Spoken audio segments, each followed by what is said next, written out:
is extremely important. So we'd like to tell you about two things today. First of all, confirm a full commitment to Wi-Fi on our fleet.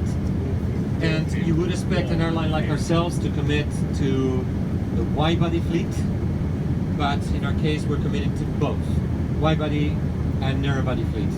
We believe that we'll get more than 90% of the fleet completed by the end of 2019. We have one aircraft today, and you may just be lucky and be on that aircraft, but we are going to turn it on officially. We're doing beta testing now. It is incredible to be able to have multiple users watching Netflix at the same time, video streaming at high speed within the airplane. And we believe that we're going to be the first ones providing that high bandwidth across the Atlantic, and we're very much committed to it. So a couple of details which we will get on the pack later on. From this month, our first Wi-Fi fitted long-haul aircraft will start to provide the latest generation connectivity across a long-haul network. And then short-haul installations start just before the summer, and we hope to turn it on before the end of the year. Two different technologies for those of you that like to talk about this. The long-haul enablement will come via satellite, and the short-haul enablement will come via ground technology. So there will be two different technologies, and unfortunately exactly the same outcome, very, very fast internet access. We will provide two different types of options for connectivity, and once again, I believe we're going to give you the full details of this later on. Simply Connect or Connect Plus, which obviously makes reference to basic browsing, email, chatting, etc. for the basic package, from prices starting from £4.99 and going to Connect Plus, which would be the faster connection supporting streaming, which would start at £7.99. There will be multiple modalities of 1 hour, coming to you in a minute, 1 hour, 4 hours, and full flight in terms of connectivity, and the prices will vary according to the duration that you want to contract with. I have to tell you, I guess this is not in the press release, this is our first start. We have no idea how the pricing model will evolve, but we have to define something. We've talked to our friends and partners, both in One World and AGB partners that already have Wi-Fi in the States, to try to come up with a suitable, affordable Wi-Fi connectivity plan. So this is what we started with. You won't have a chance to see it today, but hopefully you will have a chance to see it soon. In Terminal 5 now, we have one gate and soon three gates where you can do self-boarding without having to actually present your boarding pass to a person. This means, and yes, I was exchanging with a blogger last night, this means that if you really, really don't want to talk to anyone, from the moment you get off the train or on the taxi, all the way to sitting down on your seat on the aircraft, you can do this, because you can go through security and ultimately get to the gate.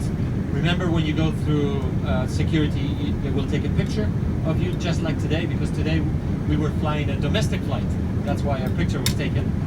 And then that biometric check will be done on departure by you presenting the boarding pass on the machine. Turnstile will open.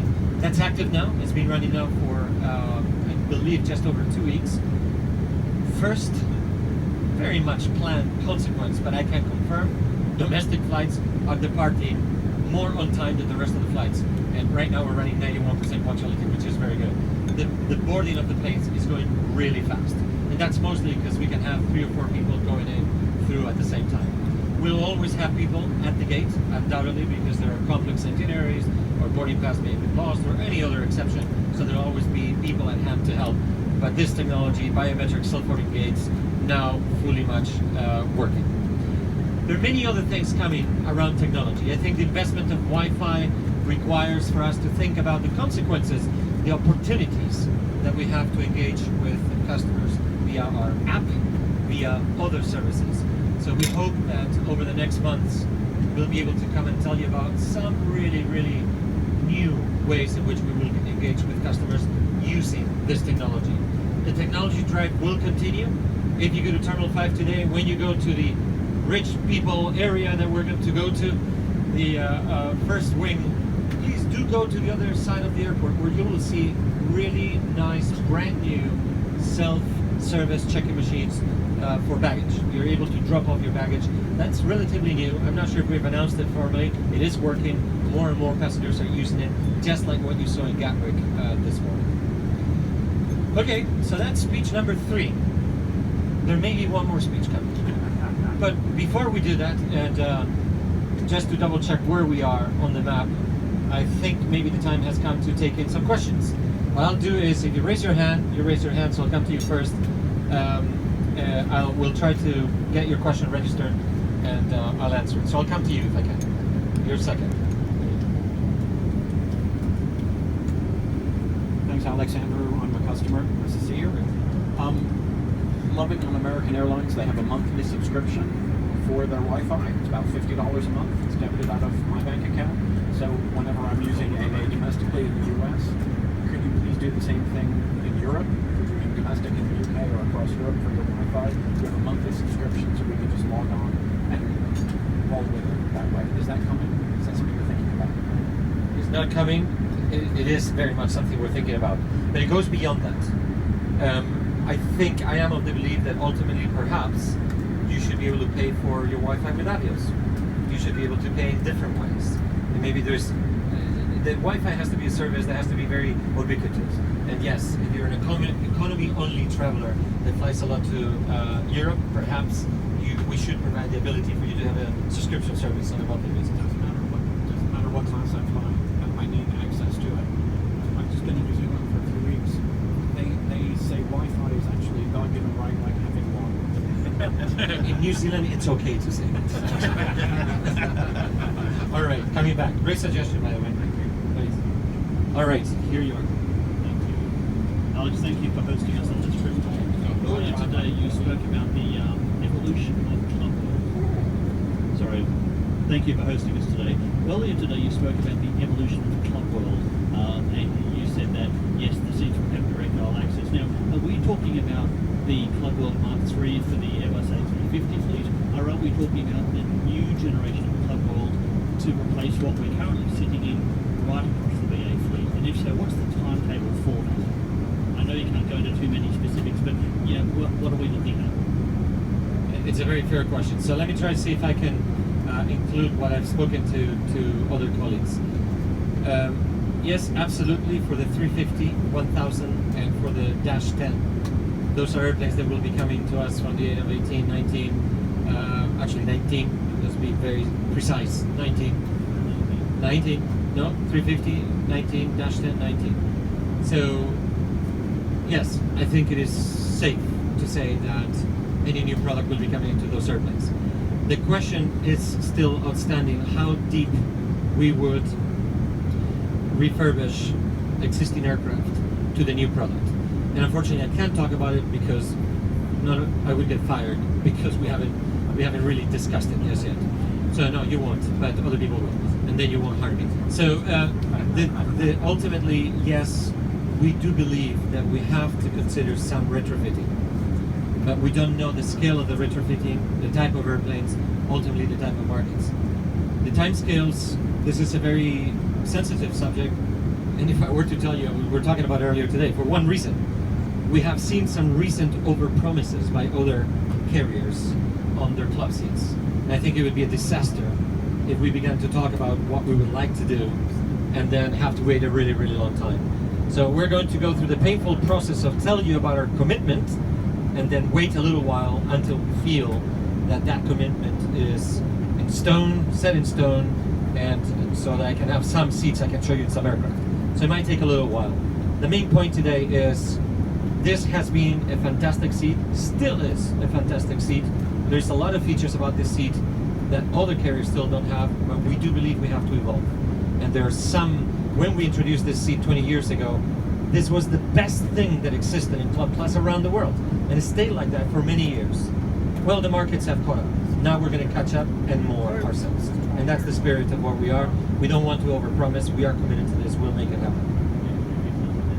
The A350s and the Dash 10s will both have first class as well as club world. Why am I doubting it in the response? We're absolutely committed to a first-class product.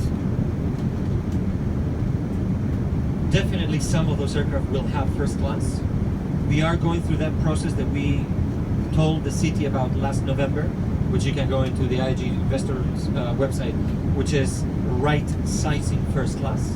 And what I should be careful about is committing to first class on every one of the new airplanes coming. It may be the case, by the way, but we will continue to right size the size of the first class cabin over the years to come, and new aircraft are a good opportunity to do that, obviously.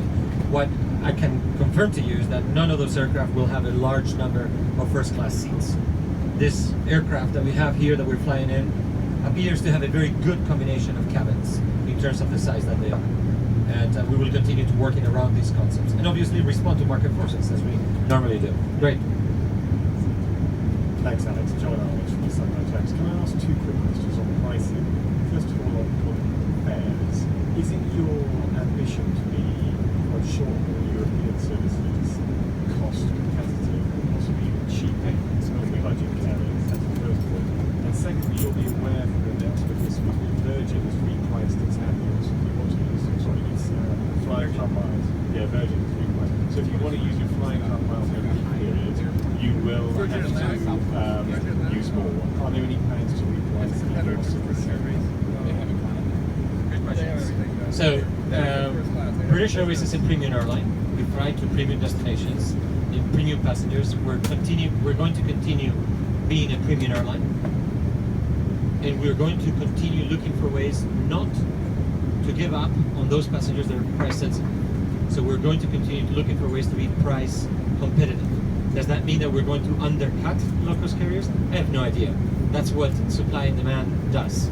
Are we undercutting low-cost carriers today? And it's difficult because normally we go into the website, we check one flight for one date. We normally check about 1 million combinations per day, and we can tell you if we are undercutting or not. And it really depends. It depends on many things. It depends on the moment, when the flight is, the class, the destination, 100 different things. The aim is to be the best airline in Britain. We believe we are already. We believe that we are already the best airline in the whole of Europe. We're going to go beyond it. Premium, absolutely, and we're also going to provide price-sensitive options. Options for those passengers that are price-sensitive. We're not giving up on that market, without a doubt. But we're going to give lots of options. So if you want to spend more money, we'll be there for you to have a better experience. That's what we believe the key is all about. And we're seeing other carriers really much grasping that concept. And we believe that it's a very good competitive move against those that cannot go premium. We can go premium. They cannot. So we are working on all these initiatives that we're working around here automatically distinguish us from any low-cost carrier. Having the option is very important. We need to make sure that we price appropriately. I don't know if it'll be lower or higher. Market determines that. We don't determine that. On the second point, Virgin changing the rules for redemption of flights. No, at this moment I'm not aware of any changes. Most of the changes that we're considering for Executive Club are to make Executive Club more friendly, more user-friendly, more adoptable by different types of passengers. I'm pretty excited about stuff that is happening right now that it's even on and you guys don't know unless you go into the BA Executive Club website and you scroll down and you go to shopping and you go to retail and you begin to register your credit card. But we think that the way that Avios is developing, new leadership this week by the way on Avios, is going to create a completely different tool of trading and engaging with consumers across the UK and Europe and the United States. The fact that today you can buy products in Waitrose, in John Lewis, in Boots, and actually earn Avios, it's amazing. You do this going online. The fact that today you can get your coffee in Cafe Nero, you don't have to show any cards or anything, you just have to pay with your normal credit card, you will get Avios right there and then. As we spread this throughout the rest of the brands, particularly in the UK, we believe that the amount of attachment and loyalty and the flexibility that this will give us to continue developing Avios is tremendous. So not so much into changing rules around tiers and such. Who knows how that will develop? I will always have to have a disclaimer. But right now the focus is how can we make Avios the loyalty system in the UK? And I think we're very much getting there. Another question?